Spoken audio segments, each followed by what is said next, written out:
Get us all set up properly. All right.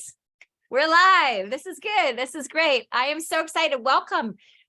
We're very brave. For those watching the live stream with us right now, it's family reunion week. And so we just wanted to cram in one more interview before we all have the most amazing weekend at family reunion. So welcome to this week's Playing to Win. I'm very excited about this guest. This guest is someone I've known since she started her career here in Austin, Texas. She was a Rookie of the Year for entire Austin Board of Realtors. And now she's a successful businesswoman. She owns multiple commercial properties. She does it all. And she has a heart of gold. So welcome to the show, the amazing Alice Duffy. Thank you. Crowd goes crazy. You can't hear it, but they're all like, woo!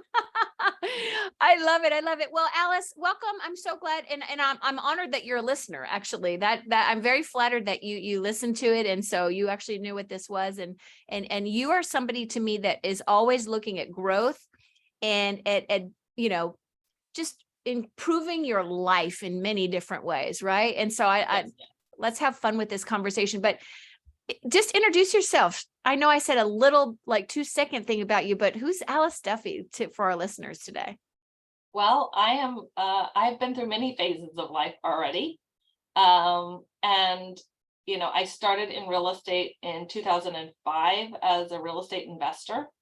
I was starting my family.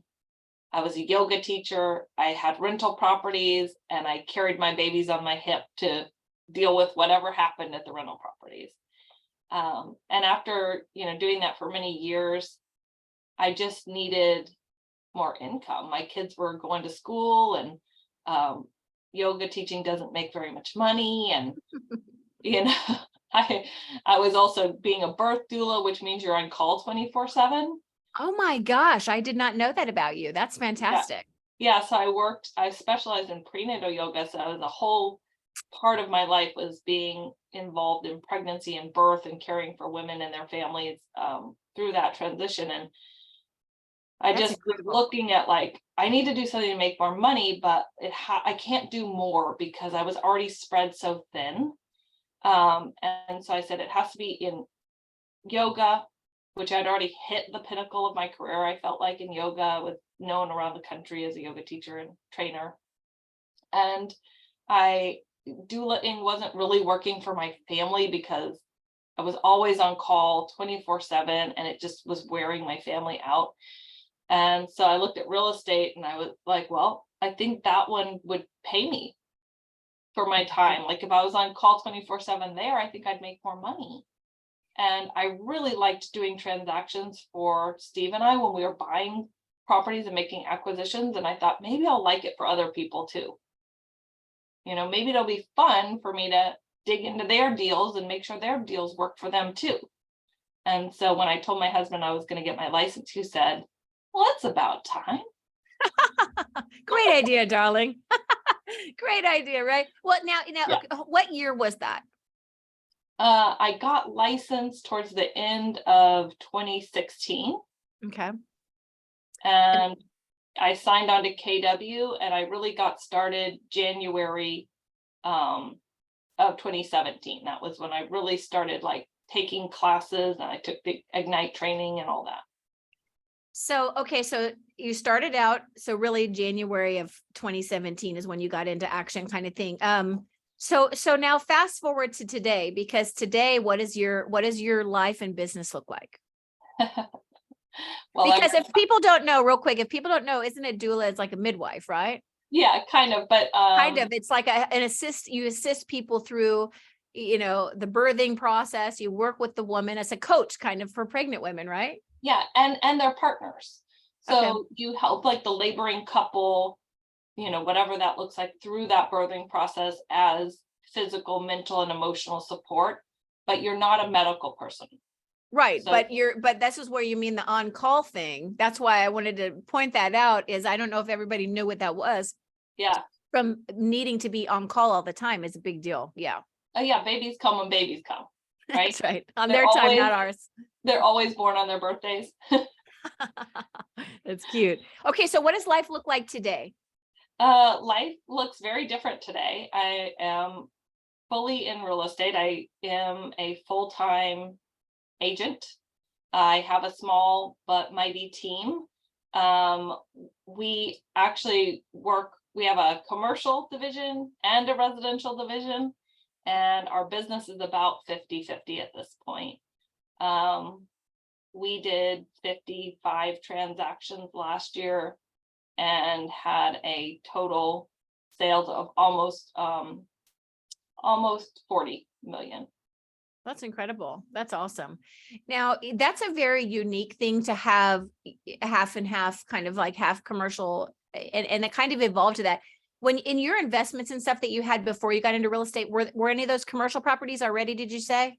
No, so before I got into real estate, it was all residential. We had, we did buy, fix and hold and rent. I guess that's called the burr now. Before we just called it work. Exactly. I think it still is. But I like the cute name. It is cute. So yeah, we had all these, residential, 1 to 4 families. We had duplexes, fourplexes, single families that we would buy, fix up, rent. And that was really all we were doing before I got into real estate. But once I got into real estate, we were continuing to grow our portfolio. And eventually, often you want to flip it into commercial, right? So then you sell out, you do a round of selling off things, do a 1031 exchange for tax reasons, and move into a bigger asset class.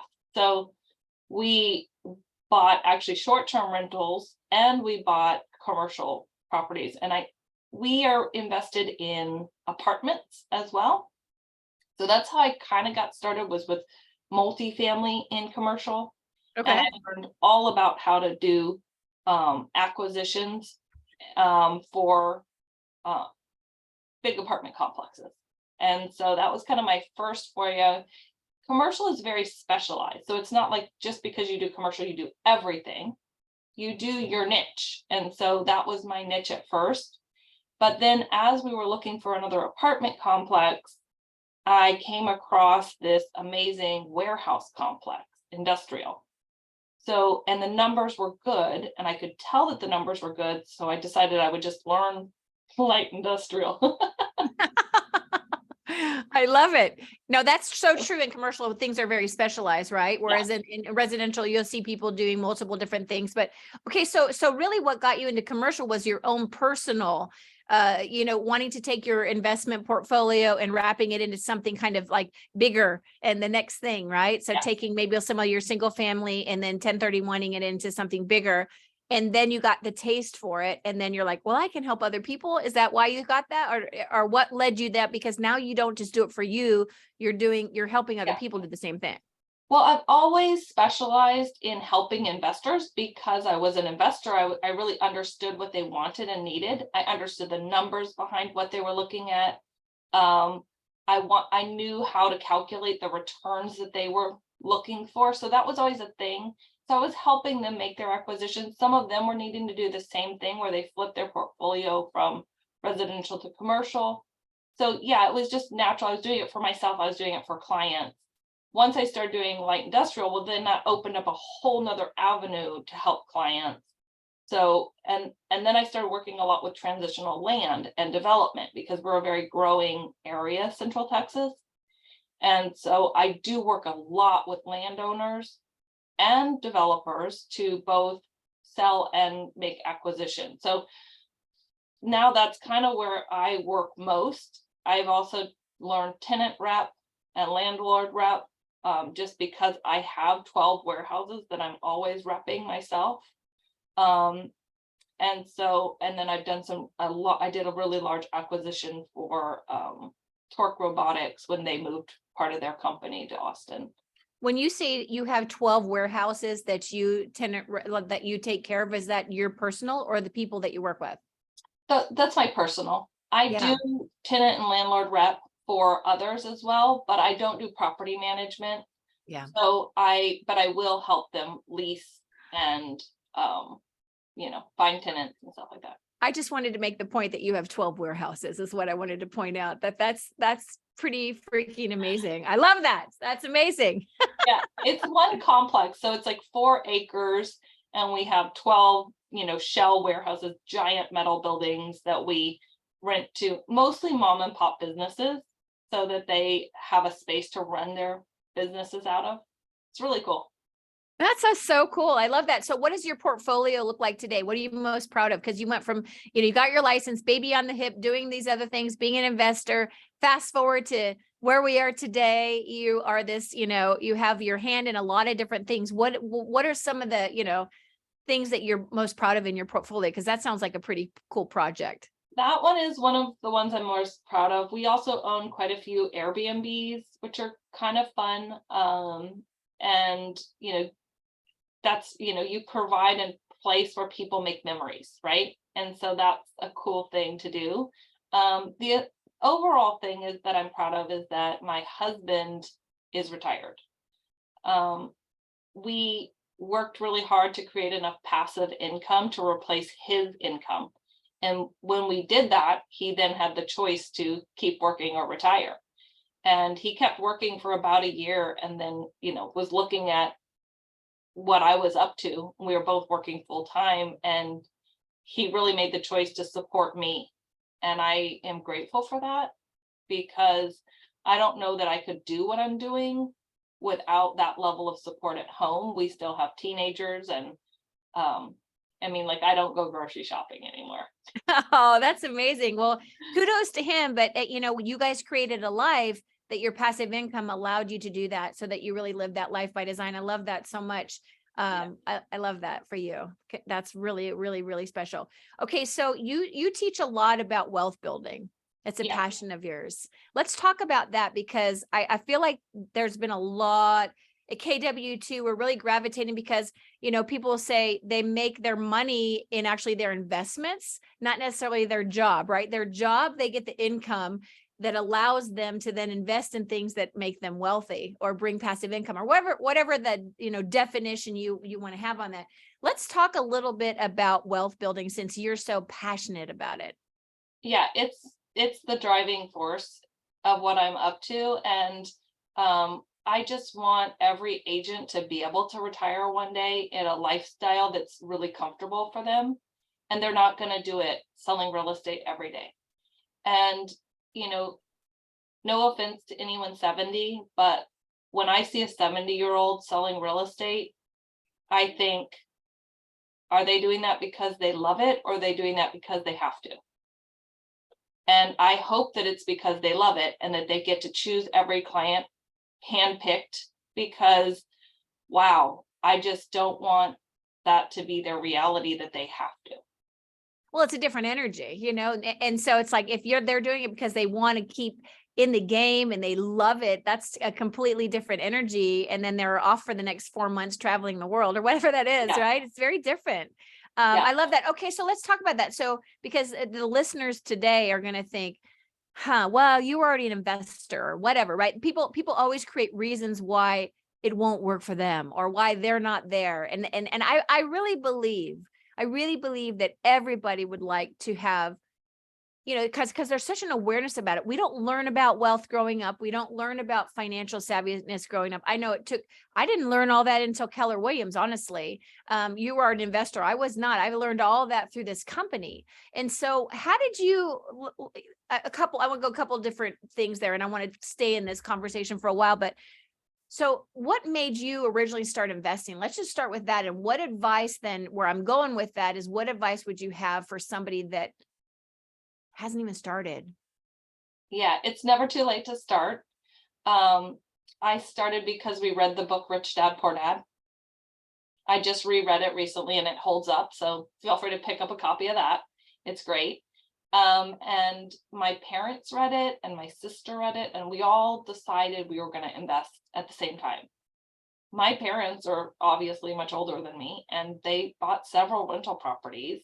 We started buying rental properties. We didn't have a lot of money, so we had to be really creative with financing and terms. Right now, this market is the perfect market to start investing in, because it is a seller's market in Austin for the first time in forever. So, it's a buyer's market. So I'm sorry. And so you can get some great deals. There are people out there that need you to step in and help them come up with a creative solution for a win-win.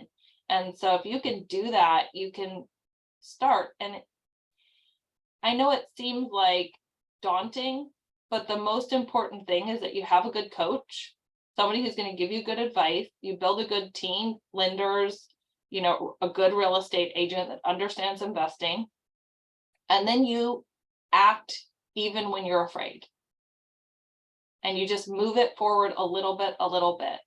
And when you get afraid, you talk to your coaches, you talk to your agent, you talk to your lender, you run the numbers again, but you don't get analysis paralysis, because that's what so many people do. And it's not for the faint of heart investing. There is always some risk. And what we do is we de-risk the deal as much as possible. And once we have eliminated as much risk as we can and created as many exit strategies as we can, we act. And Steve and I still look at each other and say, like, worst case scenario, we lose all this money. That's okay with us because we like rice and beans. That's so cute. Question for you. I love that. That's so cute. Are you a buy and hold person, or did you guys get into flipping right away, or were you more buy, hold, and build kind of that portfolio of passive income, or were you more the flipping? Because it's a bit of a different, approach. Yeah, so we are more of buy and hold people. We do sell from time to time. We have done flips before. Sometimes they're great and can really kind of boost your cash. They're a different animal as far as the IRS is concerned, a short-term hold like that. So you want to talk to your CPA and have a good one that helps you with that. We like to buy a property and hold it, because once you sell it, you're never going to make a dime on it again, right? But if you hold it, you're going to keep making money over and over again. And at some point, you kind of need to flip a property a lot of times, because it plays itself out with depreciations, and there are reasons why you turn your portfolio over. There are reasons why to make that transition sometimes.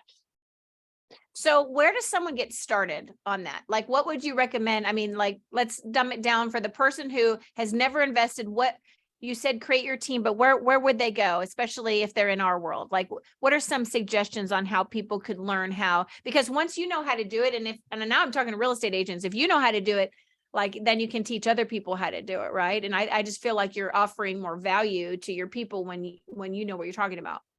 Yeah, so I do teach a monthly mastermind at Keller Williams, Lake Travis, and it's open to anyone, right? So people could start coming to that. But if you're anywhere in the country, honestly, find an agent, find a real estate agent, and we're not all the same, you guys. So find somebody who is an investor themselves, if that's what you want to do. It really helps to find the good deals.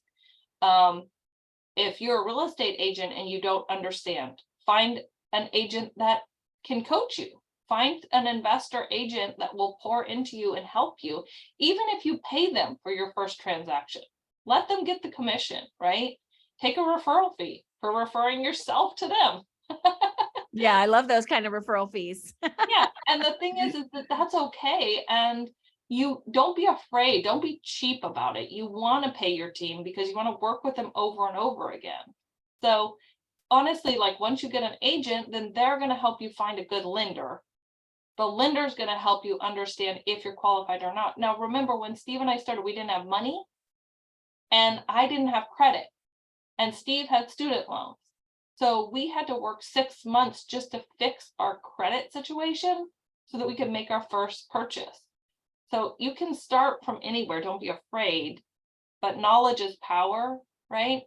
And getting that clarity on what you have to work on, and a good lender will sit with you and tell you, do X, Y, and Z, and then we can get you a loan, right? And it might take you a year. Yeah. Sometimes we've got some bad things we got to sort out. Exactly. Sometimes you got a clean house, but just having the path, right? But so much of it is like, just getting to the first step, right? Just taking initiative. So much is just the decision you make, but then taking an actionable step in the direction that you want to go, it creates the whole momentum to get you where you want to go. So I love that you kind of reversed in as a investor, and then you got your real estate license. So you already had some savviness there, but you know what, you jumped in and you were rookie of the year for the entire city. Okay. Yeah. So Austin Board of Realtors, that was super exciting. I was super proud of you that night. And, let's talk about that. Like, that's playing to win to me, right? That's playing to win. You came into the market. That was not, a lot of people that say things like, oh, were you an investor? It was probably your own deals. They minimize other people's success, which I always have to laugh at, because it's like, learn from them, people, right? Like, you want to celebrate people's wins, because guess what? When you celebrate people's wins, they're going to be celebrating yours. And if they don't, that's their problem, not yours. So why do you think you got in and just hit the ground running like that? I did everything my coaches said. So when they said make calls, I made calls. I honestly didn't do anything except follow the Keller Williams playbook. For real. Like in Ignite, they said, open your phone and start with the A's. I started with the A's and worked my way through, right? And I was literally calling people like, I don't even know why I have your number, but it's in my phone. So do you need help with real estate? Right? But you made the calls though. Yeah. See, you did the thing that people wouldn't do. You did the activity. I did the activity, and I literally, when I got the call from the Austin board that I was in a finalist, I was talking on the phone. I was talking on the phone and pounding a sign into a yard for a listing, right? And I was like, I literally dropped my hammer. I was like, what? Yeah, because you were so focused on the activities, you didn't even like look up and see like, oh, wow, I guess I'm outperforming the people around me. You didn't even pay attention to them. You just paid attention to what was right in front of you, which is what you can control, right? I had no idea that numbers were posted on the wall in our office. I had no idea what other people were doing. All I knew was that I needed to sell houses. I needed to make some money, and I needed to serve my clients and not drowned. Like, because I felt like I was slightly drowning, all year. Well, yeah. Well, that first year you had the kiddos, and your husband was still working probably full time, right? So there was a lot of juggling that comes with that. Absolutely. Yeah, and I was still a PTA mom. It Mhm. was like I was just trying to keep it going, and I had no idea, honestly. I was surprised. I won my office rookie of the year, and I wasn't going to go to the awards because I didn't know, right? And then they were like, no, you have to go to the office awards. And I was like, oh, okay.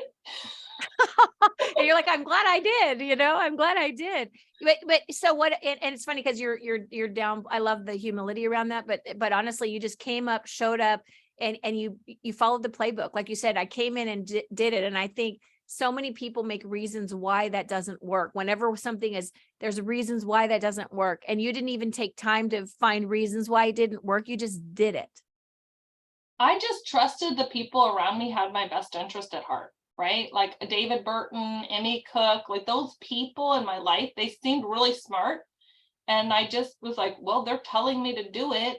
I've never had a job where they tell you what to do and you don't do it. Right. I just was like, that's not a thing for me. My mom told me that whatever work you do it to your best ability. And it doesn't matter if you're the trash guy or the president, you need to do your job and you need to do it with joy.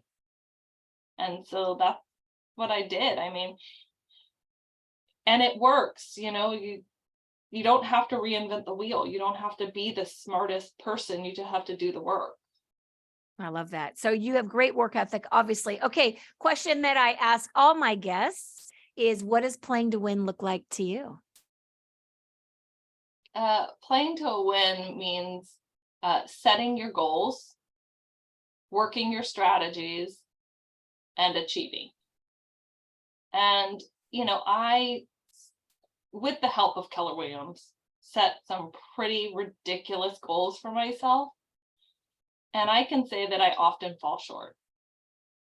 But in falling short, I get so much further than I would have gotten if my goal wasn't crazy.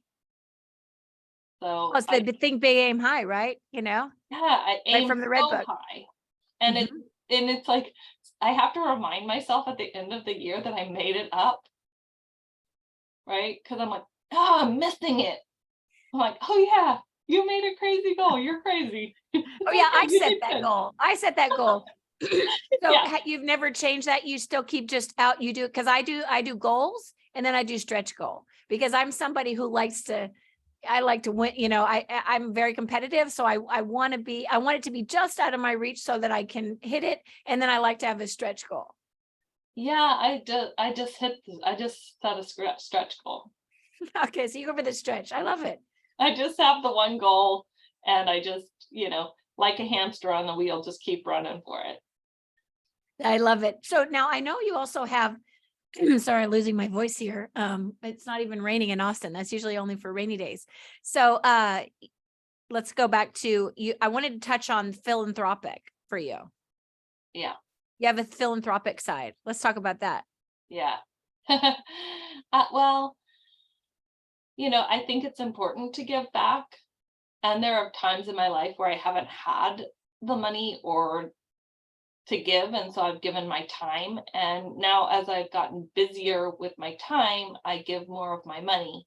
And I just think it's important. One of the things I've been doing for a really long time is I do micro lending through Kiva. What is that?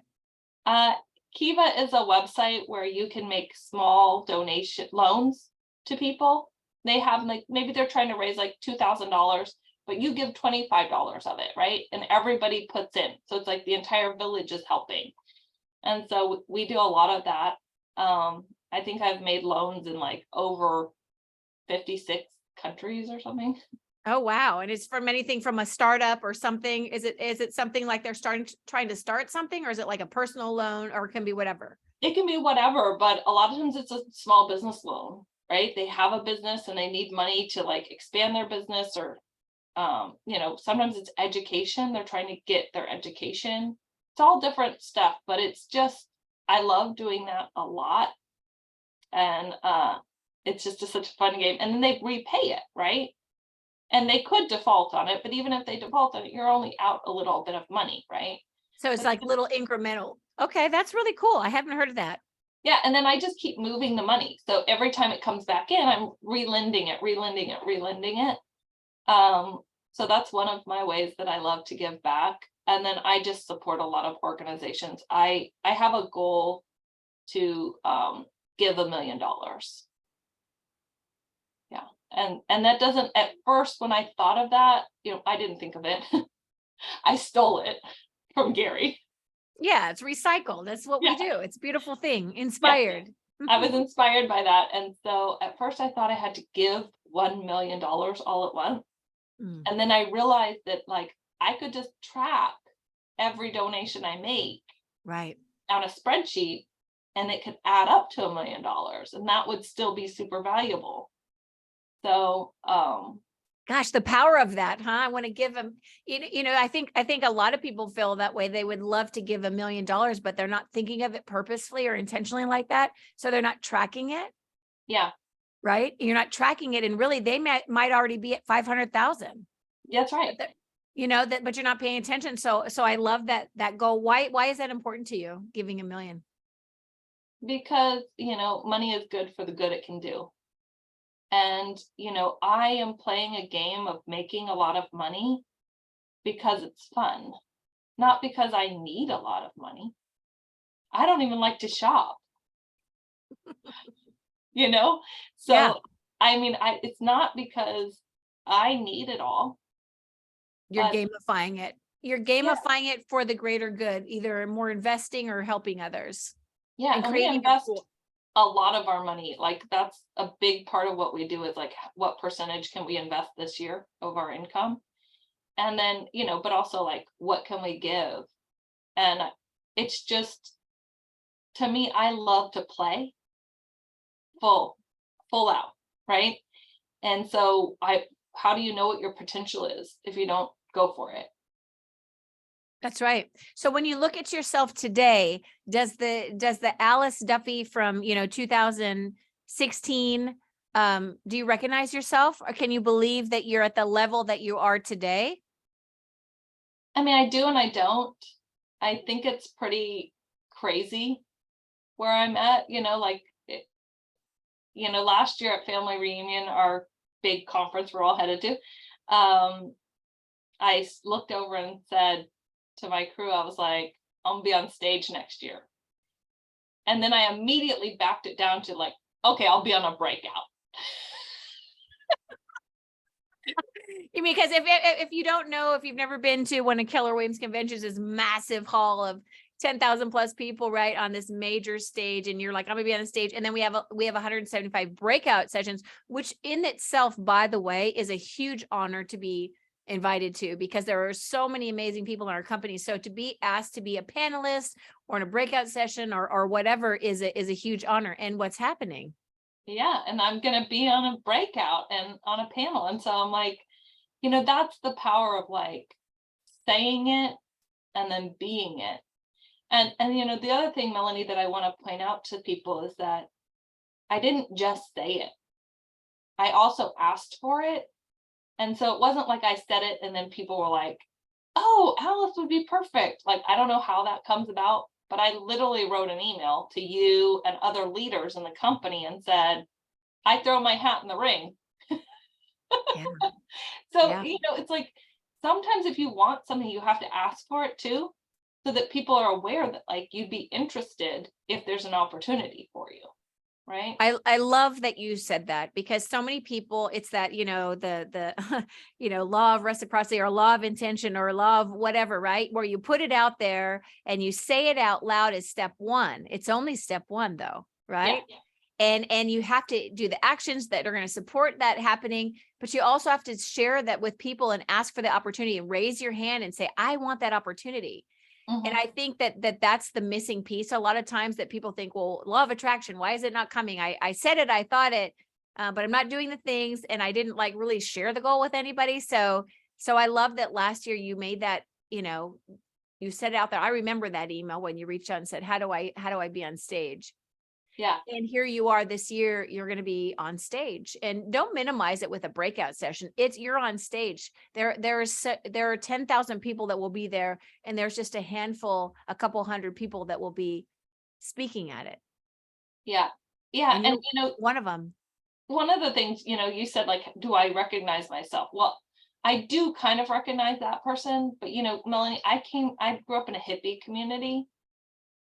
I was one of those barefooted kids that, I joke that I came from a third world country in the middle of Texas. Like, we had a little village, and when strangers would come to our village, it was like, what?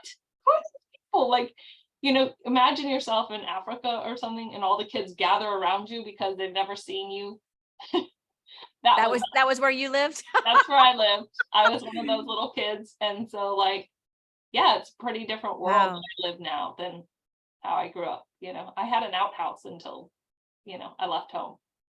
That's amazing. Wow, I didn't know that about you. That is just so fascinating how this all comes together. And especially with your background that you also gravitated towards commercial, because I think that's also I don't know, a misunderstanding or whatever, that commercials this like tough, you know, like can't be fulfilling. And It's you're a good old finding, boys club. yeah, didn't want to say it that way, but yeah, exactly. So how do you feel that you fit in with that? Because coming from a, different background and just your personality and stuff, is it, how do you fit so well with that? Is it because you're so numbers driven, or why does that feel so natural for you? Uh, it feels natural for me because it's just helping people, honestly. And yeah, I do feel like it is a good old boys club sometimes. And I feel like we're changing that, like, especially at Keller Williams, our leadership is female. And, I always joke, like, go ahead and underestimate me all the way to the bank, Yeah. because I'll take you down a couple million while you're underestimating me, you know? And it's okay. Like, it only takes them a minute to realize that I'm going to close deals. And then they don't care if I'm a girl or a boy. That's so irrelevant. All of that is so irrelevant, right? Exactly. But that's Yeah. all mindset. It's all mindset. And whatever you believe in your head is what's happening around you. Because if you don't think it's weird to be in that space, then it's not, right? It's only if you allow yourself to feel like you're not adequate in that. I love that. Yeah, very cool. Okay, so you're saying that like you play all out, you've evolved into that. What about like somebody that maybe, because the market has changed, obviously, and I know that you have your hand in both, but what advice would you give to somebody that's just, and I know we talked about wealth building, but that's just not in their place they want to be? Because we have listeners from all over. It's mostly real estate, right? But what advice would you give them? Because you've really created this wonderful, and you're just starting. I mean, you have enough passive income to support your husband leaving his job so he can support the family. So you're taking care of your family. Yeah. You keep growing your business bigger and bigger and bigger. You're taking, different investments and turning them into bigger investments, which bring bigger cash flow to you. I mean, you're creating this massive success. And it all started with one decision. What advice would you give somebody who's listening that maybe is not having the success they want to have in their life right now? This year I'm focused on building a team. I have a very small team, and I feel like if you're not finding the success on your own, find someone to partner with. Because some of us are lone wolves, but most of us are not.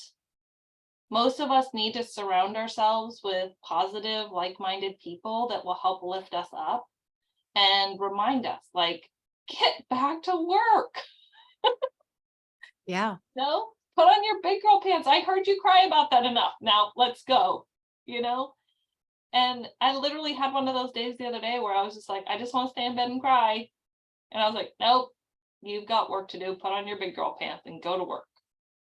And, it's about like, how can you be of service today? Right? How can you make something happen today that will move everything forward? And I just think that if you're not succeeding alone, it might be that you're alone. Right?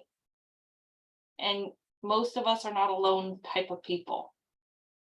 So find those people to connect with, find your tribe, go to the market center, go to the office, get plugged in, take a class, make a new friend in the class, start texting and calling.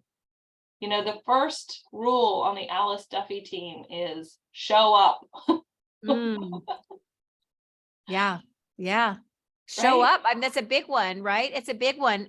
Well, okay. So I love that. How can you be of service today? Getting out of yourself, looking at others, showing up on days that you don't want to, just reminding yourself and, just it's a reframing, right? It's so much of that is just discipline. What are you most excited about moving forward? Let's look ahead for you, Alice Duffy. What are you most excited about in your, as you look forward in your next, either right in front of you or a little bit down the line? Well, I'm looking to build a team of like-minded people who want to build big lives for themselves. I'm committed that, agents, especially my team members, but also agents around me, build a passive income to cover their expenses. Right? And so that's what I'm on a mission for. And that's why I'm teaching wealth building at the Market Center, because I want people to understand that it isn't rocket science. Right? You can do this. And so I really am looking to have a team that will grow and thrive and become investors themselves. And so I feel like if I could do that and create that for other, and it's not creating it for others. I really have thought about this a lot. It's like giving them support so they create it for themselves.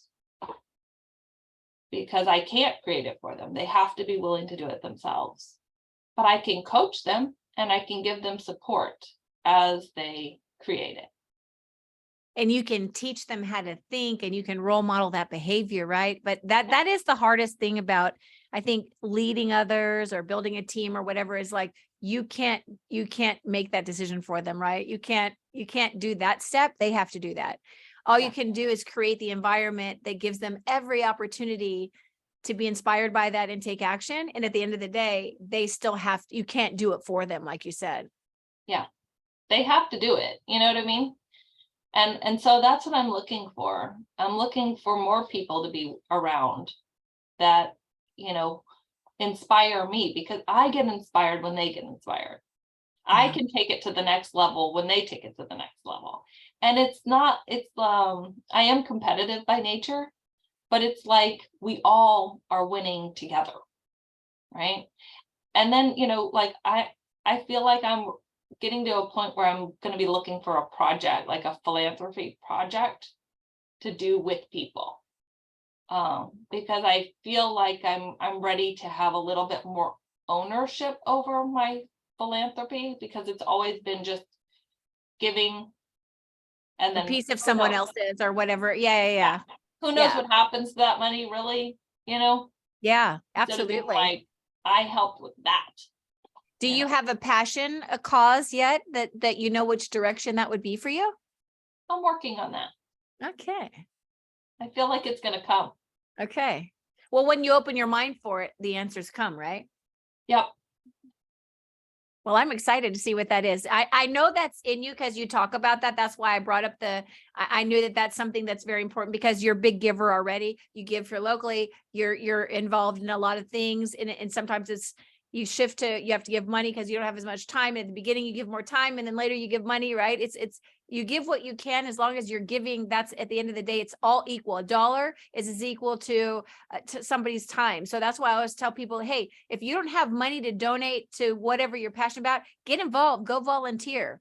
That is valuable. Your time is your asset, right? It is at least as valuable as the dollar, maybe even more, right? Yeah. And so It's as way long more as, valuable sometimes, right? And yeah, I love that Gary says that. He's like, don't tithe at first. Tithe with your energy and your time, and then later tithe with your money, right? Because it's like, when you're trying to snowball the finances, it might be better to invest that money and use your time. And, you know, when I was in the PTA for my kids' elementary school, I grew their fundraising budget by 300 times.